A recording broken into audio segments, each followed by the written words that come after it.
Ini adalah episode ketiga. Pada 2 episode sebelumnya, kita sudah menjawab 3 dari 10 argumen yang selama ini membuat kita yakin bahwa bumi berbentuk bola. Pada episode ini, kita akan membahas topik nomor 4 dan 5, yaitu soal teori bumi mengelilingi matahari dan gravitasi Newton yang merupakan landasan dari seluruh dogma sains modern. Kita mulai dengan topik keempat, tentang persepsi bahwa Galileo membuktikan teori heliosentrik atau bumi mengelilingi matahari. Manusia sudah ribuan tahun mengamati alam semesta. Apa yang mereka lihat adalah sama dengan apa yang kita lihat saat ini jika otak kita tidak dijejali dengan berbagai propaganda sebelumnya. Jangan sekali-sekali meremehkan para astronom kuno, karena merekalah kapal laut bisa menyeberangi benua tanpa kompas hanya dengan melihat formasi bintang. Zodiak yang Anda pakai sekarang merupakan hasil pengamatan mereka. Mereka mampu menghitung gerhana secara akurat. Jika Anda melihat situs resmi NASA, perhitungan astronom kuno masih digunakan sampai sekarang. Mereka mampu menghitung pergerakan bintang selama 25.000 tahun yang disebut sebagai The Great Platonic Year. NASA pun masih menggunakannya sampai sekarang. Jika kita melihat langit, kondisinya persis seperti di planetarium. Bahwa kita dan bumi ini diam, bintang-bintang berputar mengelilingi kita pada langit yang berbentuk kubah.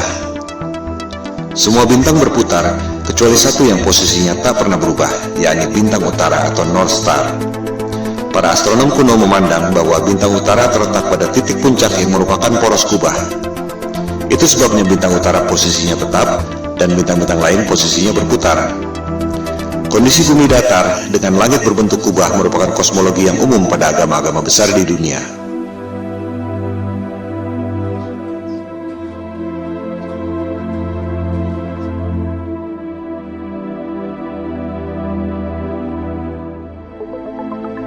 Yang tak banyak diketahui orang adalah peta standar dunia sebelum berdirinya NASA tahun 1958 adalah peta bumi datar.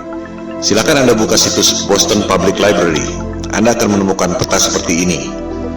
Judulnya, Peta Standar Dunia yang Baru. Ciri-ciri peta bumi datar ialah pusat lingkaran adalah kutub utara. Oleh sebab itulah jarum kompas selalu menunjuk arah utara, yaitu ke pusat lingkaran bumi. Posisinya persis di bawah bintang utara tempat semua bintang berputar, seperti yang telah dijelaskan tadi.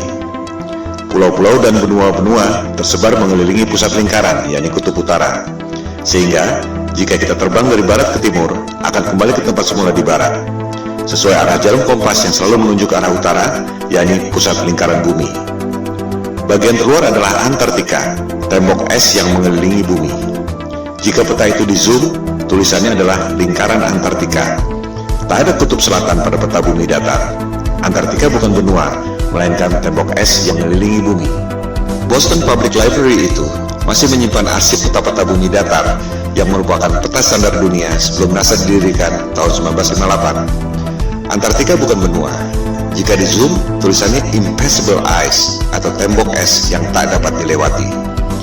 Kita akan membahas soal tembok es Antartika ini pada episode berikutnya. Juga akan dibahas bagaimana USGS, United States of Geological Survey, lembaga paling kredibel di bidang geologi dan ilmu bumi, membuat peta bumi bola berdasarkan peta bumi datar. Anda bisa cek sendiri di situs USGS. Pembuatan peta bumi datar menjadi bumi bola disebut azimuthal equidistant dengan menggunakan rumus matematika yang dibuat oleh Al-Biruni, cendekiawan muslim 1000 tahun lalu. USGS menerangkan bahwa peta bumi datar merupakan dasar yang akurat untuk membuat peta atlas nasional Amerika Serikat untuk mengukur jarak penerbangan dan menentukan arah antena. Bahkan, disebut pula bahwa peta bumi datar merupakan dasar pembuatan logo PBB tahun 1945. Inilah realitas peta dunia sebelum dibentuknya NASA tahun 1958. Silakan Anda perhatikan logo PBB. Kutub utara adanya di tengah lingkaran. Benua-benua mengelilingi pusat lingkaran. Tak ada kutub selatan alias Antartika di logo PBB. Yang ada ialah tembok es yang mengelilingi bumi datar. Anda pun bisa cek sendiri video resmi yang diterbitkan oleh Gedung Putih Amerika Serikat. Terlihat di situ ruang rahasia Presiden Kennedy yang menjabat sampai tahun 1963 menggunakan peta bumi datar di ruang kerja rahasianya. Kita akan membahas hal ini pada episode 4 setelah episode 3 ini. Kembali pada kosmologi bumi datar. Teori bumi pusat alam semesta ini disebut geosentrik, menjadi bagian dari sains sejak dipaparkan oleh ilmuwan Yunani kuno Ptolemy. Ia menghitung dengan rumus matematika secara cermat tentang pergerakan benda-benda langit mengelilingi bumi. Perhitungan Ptolemei sangat akurat, sampai sekarang masih sering dibuatkan model komputernya. Hasil pergerakan planet-planet mengelilingi bumi menghasilkan pola yang disebut geometri suci atau sacred geometry, the golden ratio. Ketika itu, manusia menempatkan scientia atau pengetahuan di bawah sapientia, divine wisdom. Demikian halnya dengan penerus Ptolemei, yakni cendekiawan Muslim Ibnu Sina. Ia mengemukakan tesis tentang langit ketujuh dan seterusnya sebagai lapisan kubah celestial atau kubah bumi itu. Dari pola pergerakan benda-benda langit seperti itu, kita tentu berpikir bahwa pasti ada kecerdasan ilahiyah, Tuhan yang Maha Kuasa, yang membuat ini semua. Bahwa ruh dan kecerdasan kita berasal dari atas, yaitu kecerdasan transendental. Hal itu yang tak diinginkan oleh sains modern yang mempropagandakan bahwa alam semesta terjadi secara acak atau random. Kecelakaan kosmik dalam galaksi mati yang tak bertuhan, di mana kecerdasan Anda berasal dari bawah, yaitu evolusi dari submolekul. Teori bumi mengelilingi matahari juga sudah ada sejak 2500 tahun lalu. Teori ini dikemukakan oleh penyembah dewa matahari, Martianus Capella. Sains barat menganggap teori bumi mengelilingi matahari dikemukakan oleh Copernicus, dilanjutkan oleh Galileo. Padahal, Copernicus dalam bukunya mengatakan bahwa ia sangat dipengaruhi oleh Martianus Capella, tokoh pagan alias musyrik penyembah dewa matahari yang hidup 2000 tahun sebelumnya. Kebanyakan orang berpikir bahwa Galileo membuktikan teori bumi mengelilingi matahari, seolah Galileo dihukum oleh otoritas agama karena mengatakan kebenaran, bahwa agama adalah korup, saintis adalah pahlawan. Padahal yang terjadi justru sebaliknya. Silakan Anda cek buku The Genesis of Science yang sudah dirangkum pada Wikipedia. Otoritas agama memberi kesempatan pada Galileo untuk membuktikan teorinya. Justru Galileo yang gagal membuktikannya. Pembuktian saintifik yang gagal dilakukan oleh Galileo ini disebut stellar parallax, yang masih dilakukan orang sampai sekarang. Sederhananya seperti ini. Jika Anda berdiri di posisi A, melihat pucuk pohon C, akan terlihat bahwa pucuk pohon C itu seolah berada di depan tebing X. Jika Anda berdiri di posisi B, melihat pucuk pohon yang sama, akan terlihat bahwa pucuk pohon C itu seolah berada di depan tebing Y. Padahal sebenarnya pohon dan tebingnya tidak berubah. Yang berubah adalah posisi dan sudut pandang Anda. Analogi sederhana itu diterapkan pada sudut pandang kita lewat teleskop jika betul bumi berputar mengelilingi matahari dalam 12 bulan.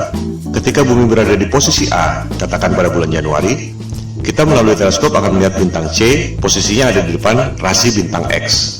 Setengah tahun kemudian, misalnya pada bulan Juli, kita melalui teleskop akan melihat bintang C, posisinya ada di depan rasi bintang Y. Sederhana bukan? Pengujian stellar parallax ini yang dilakukan oleh Galileo dengan menggunakan teleskop. Hasilnya gagal. Rasi bintang tidak berubah. Artinya, buminya diam, tidak berputar mengelilingi matahari. Hal ini yang tidak diajarkan di sekolah. Seolah-olah Galileo dihukum karena menyampaikan kebenaran. Padahal ia gagal membuktikan teorinya. Galileo marah dan menyerang Paus Urban VIII lewat buku Dialogue Concerning the Two Chief World Systems. Jadi, sebenarnya ia dihukum karena pemberontakan politik, bukan karena sains. Disinilah kebohongan sains modern dimulai. Teori bumi mengelilingi matahari diajarkan di sekolah-sekolah Eropa sejak abad ke-16, meski sebenarnya belum terbukti. Bahkan ketika itu belum ada teori gravitasi. Ini merupakan konsekuensi politik Eropa abad pencerahan yang ingin lepas dari otoritas agama. Percobaan stellar parallax ini terus dilakukan sampai berabad-abad kemudian. Terakhir dilakukan oleh NASA dan Harvard University. Silakan Anda cek, hasilnya ada di perpustakaan Harvard University. Seiring dengan kemajuan teleskop, dilaporkan bahwa terlihat posisi bintang memang berubah. Masalahnya, yang separuh bergerak ke kiri, yang separuh lagi bergerak ke kanan. Fenomena ini disebut negative parallax. Artinya apa? Artinya tak mungkin bumi mengelilingi matahari jika bintangnya bergerak berlawanan arah. Artinya, buminya diam, posisi bintang-bintangnya yang berubah, separuh ke kiri, separuh ke kanan. Ini hanya mungkin terjadi jika kubah celestialnya, alias langitnya, ada berlapis, seperti yang dikemukakan oleh Ibnu Sina tadi. Kesimpulannya, persepsi bahwa Galileo membuktikan teori bumi mengelilingi matahari adalah salah besar. Pertama, Galileo gagal membuktikan teorinya, di mana rasi bintang atau stellar parallax tidak berubah. Kedua, sampai zaman modern pun, NASA dan Harvard University tak berhasil membuktikan stellar parallax. Yang ada justru negatif parallax, separuh rasi ke kiri, separuh rasi ke kanan. Dengan demikian, terbukti bahwa teori bumi mengelilingi matahari yang dikemukakan oleh Copernicus dan Galileo yang diajarkan di sekolah-sekolah seluruh dunia dan merupakan indoktrinasi ke otak kita semua adalah kebohongan sains modern.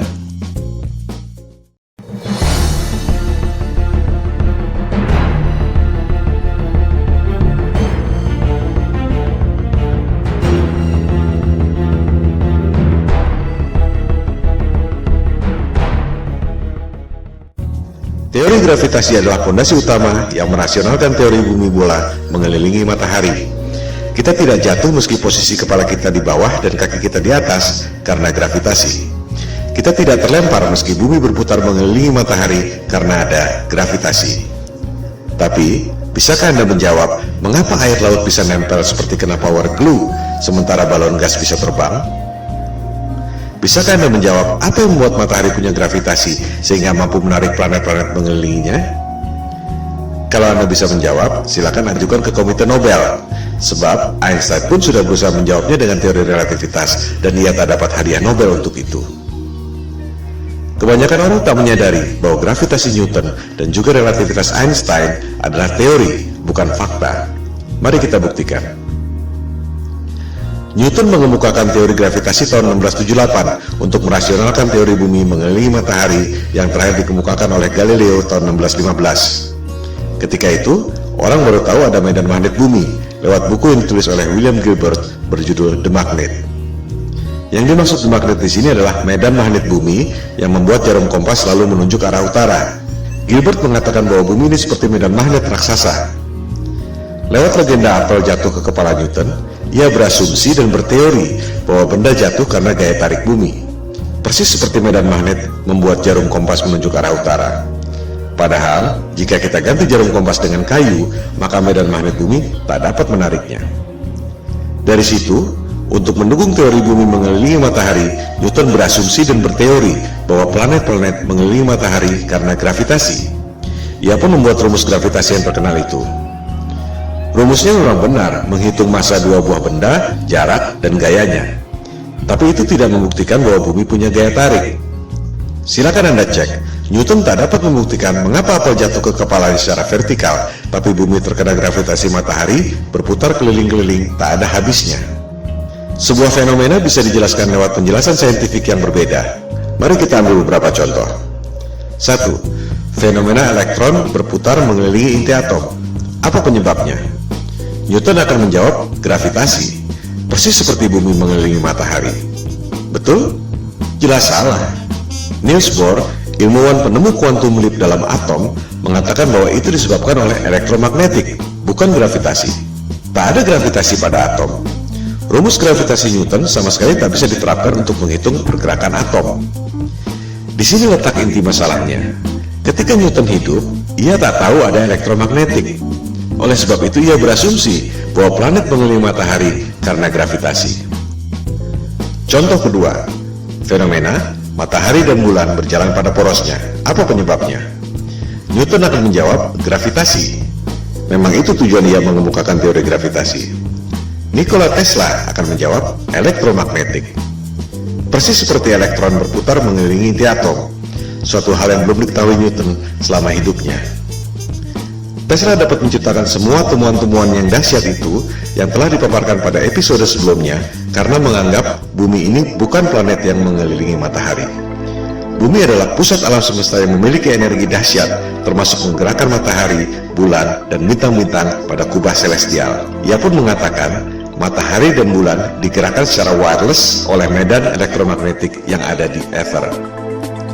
Lebih jauh lagi, ia mengatakan bahwa kubah bumi atau kubah celestial itu terangkat karena medan elektromagnetik. The only force you need to counter is the electromagnetic force, not gravity. Kata-katanya adalah the only force. Bahasa terangnya, gravitasi adalah ilusi. Tesla pun mengatakan bahwa bintang-bintang menempel pada kubah celestial atau the firmament, bahasa Alkitab Taurat, terjemahan King James. Contoh kasus ketiga, fenomena besi tenggelam dan gabus terapung di air. Apa penyebabnya? Newton akan menjawab gravitasi. Besi tenggelam karena ditarik oleh gaya tarik bumi. Archimedes akan menjawab berat jenis. Besi tenggelam karena berat jenisnya lebih besar dari berat jenis mediumnya, yaitu air. Gabus terapung karena berat jenisnya lebih kecil dari berat jenis mediumnya, yaitu air. Kita lihat, sebuah fenomena bisa dijelaskan dengan paradigma sains yang berbeda. Contoh kasus keempat, fenomena balon helium terbang di udara. Newton dengan paradigma gravitasinya mungkin terpaksa menjawab anti-gravity. Archimedes akan menjawab dengan hal yang sama, berat jenis. Balon helium terbang karena berat jenisnya lebih kecil dari berat jenis mediumnya, yaitu udara. As simple as that. Coba kita simak baik-baik foto ini. Air laut bisa nempel tanpa ada setetes pun yang tumpah. Sementara, kalau kita goyangkan gelas ke atas, air pasti muncrat ke atas sebelum jatuh ke bawah. Padahal, tenaga kita tidak sebesar tenaga samudra. Karena sudah diindoktrinasi sejak kecil dan menganggap bumi bola adalah fakta, kebanyakan orang akan mengatakan bahwa air laut tidak tumpah dan kita tidak merasa bahwa kaki kita ada di atas karena ada atmosfer yang terkena gravitasi. Contohnya adalah gambar ini. Betul? Salah. Itu adalah gambar imajiner tentang medan magnet bumi. Banyak orang mengira gravitasi adalah medan magnet bumi, padahal bukan. Seperti dilihat pada gambar itu, ada jarum kompasnya. Artinya, itu adalah medan magnet bumi yang membuat kompas menunjuk ke arah utara, bukan gravitasi yang mampu menarik orang ataupun gajah. Gambar tentang gravitasi adalah seperti ini. Di situ tulisannya, gravitasi membuat semua yang ada di bumi ini stabil. Apakah itu gambar ilmiah? Jelas bukan. Kita juga bisa membuat gambar bumi berbentuk kotak, atau bisa juga kita bikin bumi berbentuk trapesium dengan klaim yang sama. Itu semua adalah gambar imajiner. Coba kita perhatikan gambar ilustrasi gravitasi bumi itu. Apa yang janggal? Kita bandingkan dengan gambar medan magnetik bumi sebelumnya. Di gambar kanan itu, kita lihat ada kutub positif, ada kutub negatif. Ada gaya tarik dan ada gaya tolak. Sama seperti gambar besi magnet. Ada gaya tarik, ada gaya tolak. Ini adalah hukum kekekalan energi. Energi tak dapat diciptakan dan tak dapat dimusnahkan. Hanya bisa berubah bentuk. Contohnya, orang niup balon. Jika balonnya mengembang, pasti paru-paru yang niup itu mengempis. Tak mungkin ada balon mengembang terus jika tak ada energi lain yang mengempis. Inilah hukum kekekalan energi. Nah, itu teori gravitasi, ada gaya tarik bumi, tapi tak ada gaya tolak. Di mana logikanya? Ini bertentangan dengan hukum kekekalan energi. Sekali lagi, gambar-gambar pendidikan yang canggih-canggih itu adalah gambar imajiner.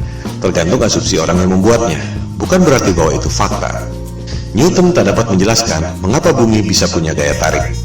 Yang bisa menjawab itu adalah Einstein tahun 1905. Dia bilang, gravitasi terjadi karena massa yang besar seperti bulan, bumi, matahari membuat ruang dan waktu melengkung. Wow, sungguh ide yang brilian yang tak terpikirkan dalam imajinasi saintis manapun di dunia. Itu yang membuat Einstein seorang jenius yang lain dari yang lain. Sebuah teori yang sangat indah. Pertanyaannya, apakah teori itu betul? Itu cuma teori yang ada dalam tulisan dan gambar, tak pernah ada di alam nyata. Contohnya ini, orang mencoba menjelaskan teori relativitas Einstein, bagaimana ruang dan waktu melengkung, menciptakan gravitasi yang membuat planet-planet mengelilingi matahari.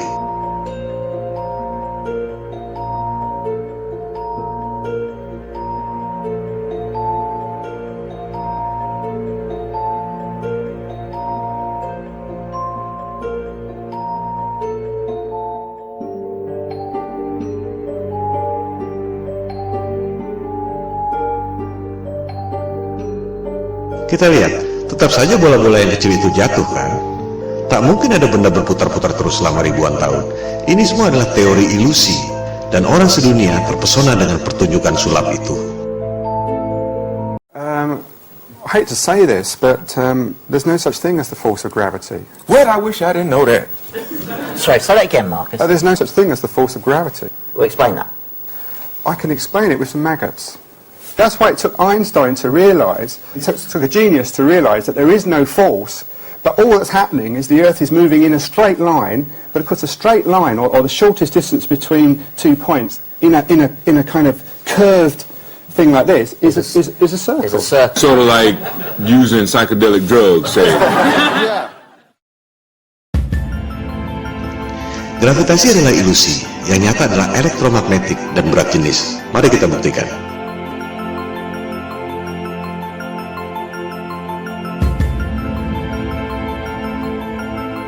Jadi, betul kata Tesla.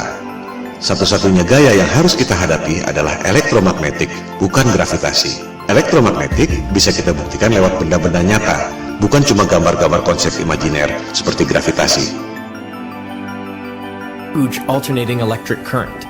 On top is a 1 kilogram aluminium plate. So we hear this noise. What's that noise? It's the vibration of the plate because it's vibrating at 2 times the frequency of this one.